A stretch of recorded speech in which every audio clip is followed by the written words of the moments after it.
मानस श्रृंखला में आज का विषय पुरुष। समय के साथ परिवर्तन आते ही हैं, इसके बिना सृष्टि से प्रलय तक की यात्रा पूर्ण कैसे होगी। इनमें कुछ परिवर्तन क्षणिक होते हैं, कुछ स्थायी भी हो जाते हैं, कुछ परिवर्तन मानव निर्मित भी हो सकते हैं, कुछ प्रतिक्रिया स्वरूप पैदा होते हैं। हमारे शास्त्रों में पंडितों ने एक परिवर्तन ऐसा कर दिया कि समाज व्यवस्था का स्वरूप ही बदल गया। आज तो नए कानून तक इसके कारण बनने लगे, यहां तक कि समाज में विभाजन के संकेत उभरने लगे हैं। प्रकृति में सभी प्राणियों के जीवन का आधार एकमात्र आत्मा रहा है। चींटी हो या हाथी, आत्मा को ही ईश्वर माना गया है। इसीलिए आत्मा को ही सर्वव्यापी कहा गया। हर प्राणी में ईश्वर है और आत्मा सब में एक ही स्वरूप लिए है। वैसे आत्मा को षोडशी पुरुष की संज्ञा दी गई है। इसके बिना किसी भी प्राणी का आत्मा नहीं बन सकता। षोडश का अर्थ है 16 और पुरुष का अर्थ है पुर में, यानी परिधि में रहने वाला। पुर में निवास करने वाले 16 कलायुक्त तत्व को आत्मा कहते हैं। इसमें भी 3 तरह के पुर होते हैं और 3 पुरुष होते हैं, अव्यय पुरुष, अक्षर पुरुष और क्षर पुरुष। अव्यय पुरुष की विस्तृत व्याख्या हमें गीता में मिलती है। कृष्ण ने स्वयं को ही अव्यय पुरुष बताया है। खुले आकाश में जहां कोई परिधि नहीं होती उसे ऋत कहते हैं। परिधि और केंद्र ही सत्य के पर्याय हैं। सृष्टि में पहला सत्य अव्यय पुरुष बनता है। आकाश है तो वहां नाद भी है, प्राण भी है, स्पंदन भी है। गति भले ही अति सूक्ष्म हो, माया इसी आकाश के अंश को लेकर परिधि में संकुचित करती है। इस अव्यय पुरुष के केंद्र में मन होता है। इसे श्वोवसीयस मन कहते हैं। इसमें इच्छा होती है, क्रिया नहीं होती। ये मन आनंद और विज्ञान भाव से जुड़ा रहता है। जैसे ही इसमें सृष्टि भाव आता है, इसका योग प्राण और वाक से होता है। ये आनंद, विज्ञान और मन ही प्राण वाक से जुड़कर नया निर्माण करते हैं। अक्षर पुरुष का ये रूप अव्यय की अपेक्षा स्थूल होता है। अव्यय अक्षर के गर्भ में रहता है। अक्षर पुरुष में ब्रह्मा, विष्णु और इंद्र 3 प्रमुख प्राण होते हैं। यही अव्यय के 5 प्राणों यानी कलाओं से जुड़कर 8 तत्वों का एक समूह बनाते हैं।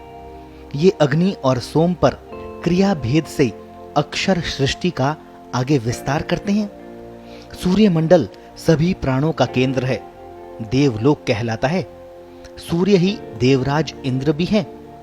ये महेश्वर हैं। इसमें तीनों ईश्वर भाव ब्रह्मा, विष्णु, इंद्र एक साथ रहते हैं। ये मूल प्राण ही क्षर पुरुष का निर्माण करते हैं। जहां अक्षर पुरुष में 10 कलाएं होती है, वहीं क्षर पुरुष में कुल 15 कलाएं होती है। ऊपर की 10 गर्भ में रहती है और स्थूल 5 कलाएं प्राण, आप, वाक, अन्न और अन्नाद अभिव्यक्त रहती है। अंतिम 2 कलाओं अन्न और अन्नाद यानी अग्नि पर अन्य 13 कलाओं की क्रिया से आगे की सृष्टि चलती है। हमारी सृष्टि अग्नि सोमात्मक है। इसी से सूर्य के आगे की सृष्टि होती है। सूर्य हमारा पिता है। सृष्टि के सारे शुक्र निर्माण का केंद्र सूर्य ही है, अतः पिता है। माया भाव यहाँ प्रकृति रूप काम करता है। अक्षर पुरुष की 15 कलाओं में ईश्वरीय कला का आधार जुड़कर इसे षोडशी पुरुष बनाता है। हर प्राणी के विकास का पहला आधार यही षोडशी पुरुष है। इसी के साथ प्रकृति मिलकर प्रकृति और पुरुष रूपी संस्था का निर्माण करते हैं। यहाँ एक बात स्पष्ट हो जाती है कि 16 कलाओं के केंद्र में केवल मन रहता है। ये अव्यय का मन है, मूल मन है। आगे की सृष्टि में इसी मन पर परतें चढ़ती जाती हैं।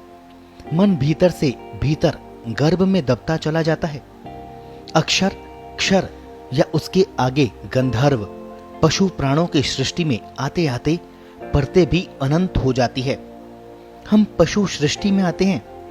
पंचपाश से अविद्या, अधर्म, अस्मिता, राग, द्वेष बंधे होते हैं। इन्हीं से मुक्त होने के लिए मानव देह को सर्वश्रेष्ठ कहा है। जो मन हमको भासित होता है वह वास्तव में मूल मन का प्रतिबिंब है। प्रकृति के आवरण में दबा हुआ मूल मन तो आवरण हटने पर ही दिखाई देगा।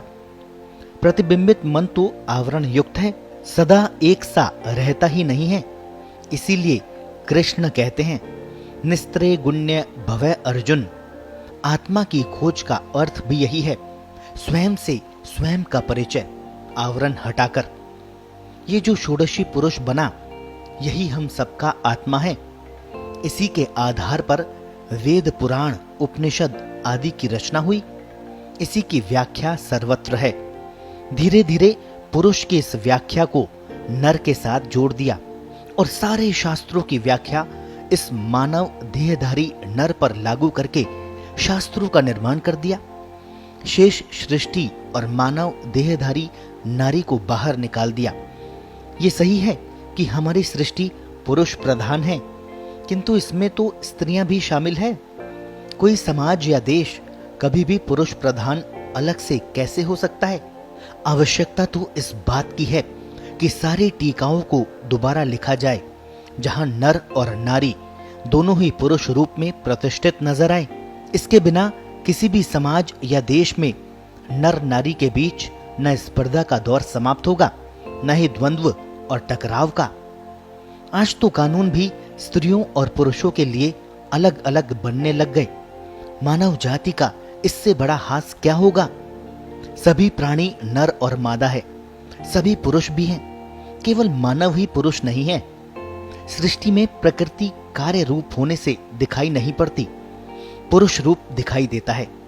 अतः इसे पुरुष प्रधान कहा जाता है। इसलिए नहीं कि मानव पुरुष के स्त्रियों के बीच कोई प्रधानता है। जैसे ही पुरुष शब्द नर नारी पर एक सा लागू हुआ, समाज का सारा ढांचा और सोच बदल जाएगा। विकास के नए मार्ग खुलने लगेंगे, टकराव रुक जाएगा।